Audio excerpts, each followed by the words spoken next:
حافظ قرآن قیامت کے دن آئے گا، اللہ تبارک و تعالیٰ حافظ قرآن کے والد کو ایک نورانی تاج عطا فرمائے گا.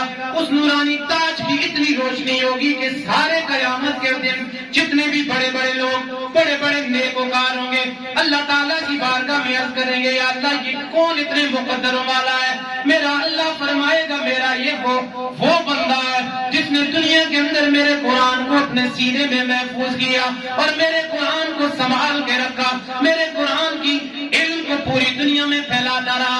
آج میں اس کو بھی اور اس کے والد کو بھی عزتوں کے تاج عطا فرماؤں گا. سبحان اللہ. تو اب اسی وقت یہاں پہ ایک سوال پیدا ہوتا ہے اور بڑی توجہ سے اس بات کو سنیے گا. آج کچھ لوگ آپ کو ایسے بھی اعتراضات کرنے والے ملیں گے کہ جو آقا کریم صلی اللہ علیہ وسلم کے والدین کرام، والدین کریمین کے ایمان کے اوپر آپ کو اعتراض کرتے ہوئے ملیں گے کہ چونکہ اس وقت حضرت عبداللہ رضی اللہ تعالیٰ عنہ کا جب انتقال ہوا، اس وقت آقا کریم صلی اللہ علیہ وسلم اپنی والدہ کے پیٹ میں تھے، اور پھر جب آپ کی والدہ کا انتقال ہوا تو ان کی عمر ابھی 6 برس تھی. تو اس وقت 6 برس کی عمر میں آقا کریم صلی اللہ علیہ وسلم نے ان کو کون سا نبوت یا کون سی ان کی رسالت ہم نے تصدیق کی یا قبول کیا؟ اس لیے اس طرح کا اعتراض نبی کے والدین پہ بھی کچھ بدبخت آج کرتے ہیں. تو میرا سوال اتنا سا ہے، صرف اتنا سوال میں کرتا ہوں کہ قرآن پڑھنے والا بندہ، قرآن پڑھنے والا بندہ وہ جب قیامت کے دن آئے گا، اللہ تعالیٰ اس کے والد کو ایسا نورانی تاج عطا فرمائے گا کہ جس کی روشنی پورے اس مخلوق میں، پوری کائنات میں ہوگی، اور وہ اتنی زیادہ ہوگی کہ سارے لوگ گشت کریں گے. اتنا بڑا تاج اللہ تعالیٰ کسی عطا فرمائے گا؟ غلام نواز سے کہہ دیجیے کس کو عطا فرمائے گا؟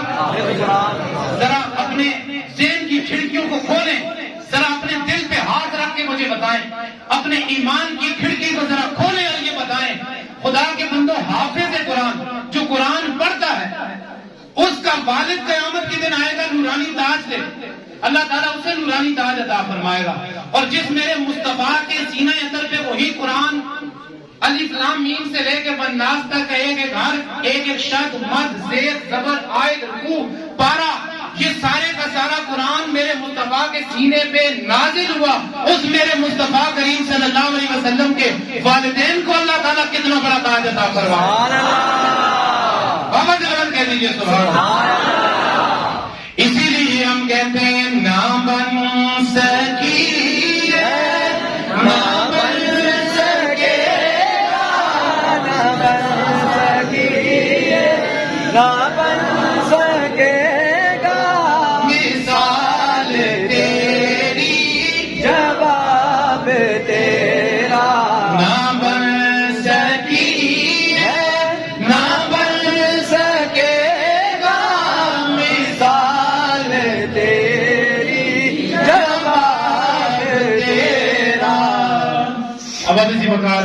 میرا وقت مکمل ہو چکا ہے.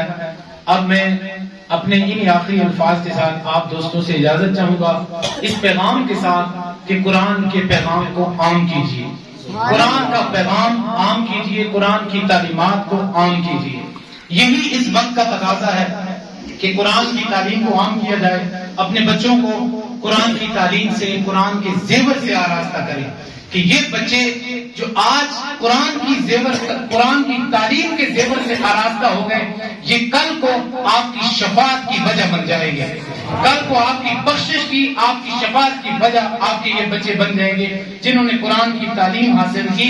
کیونکہ اللہ تعالیٰ فرماتا ہے کہ جب حافظ قرآن یا قرآن پڑھنے والے بچے کا والد قبر میں آتا ہے، فرمایا پھر مجھے شرم آتی ہے کہ اس کا بچہ میرا نام لے رہا ہو، میں اس سے آزاد ہوں. اللہ فرماتا ہے مجھے اس سے حیا سبحان اللہ، مجھے اس سے حیا آتی ہے کہ جس کا بچہ میرے نام کے ترانے گا رہا ہے، جس کا بچہ مجھے بسم اللہ الرحمن الرحیم مجھے رحمان کہہ رہا ہے، جس کی بچی مجھے رحیم کہہ رہی ہے، میں اس کے والد کو کس طرح سزا دوں، میں اس طرح کس طرح سے اس کو قبر کا عذاب دوں.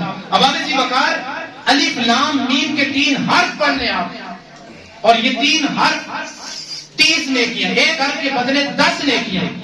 اور بعض جب قلم کی انتہا ہوتی ہے تو ایک حد کے بدلے 70 نیکیاں. سبحان اللہ. اور پھر رمضان جیسے مقدروں والے مہینے میں یہ 700 تک یہ مقدار یہ تعداد چلی جاتی ہے. تو آپ اپنے کیلکولیٹر لے کے بیٹھے رہیں, آپ کا کیلکولیٹر وہاں پہ ختم ہو جائے گا, لیکن یہ آپ کی نیکیاں یہ کسی تعداد میں وہ کیلکولیٹر شمار نہیں کر سکتا.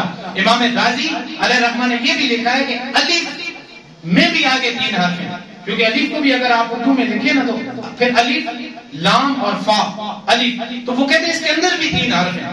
تو اگر اس مقدار کو تھوڑا ادھر لے جائیں تو پھر یہ تعداد اور کروڑوں اربوں کھڑپوں میں چلی جاتی ہے. اس تعداد کو سامنے رکھتے ہوئے ذرا حافظ قرآن کی آپ عظمت کو کا اندازہ کریں کہ جنہوں نے الف لام میم سے لے کے والناس تک کے اتنے سارے حروف پڑھ لیے, سنیں پھر وہ بھی رمضان شریف کے اندر اور پھر وہ بھی مسجد میں, تو اللہ تعالیٰ ان کے مقدروں کو کتنا بلند فرمائے گا, ان کی عزتوں کو اللہ تعالیٰ کتنا بلند فرمائے گا, ان کی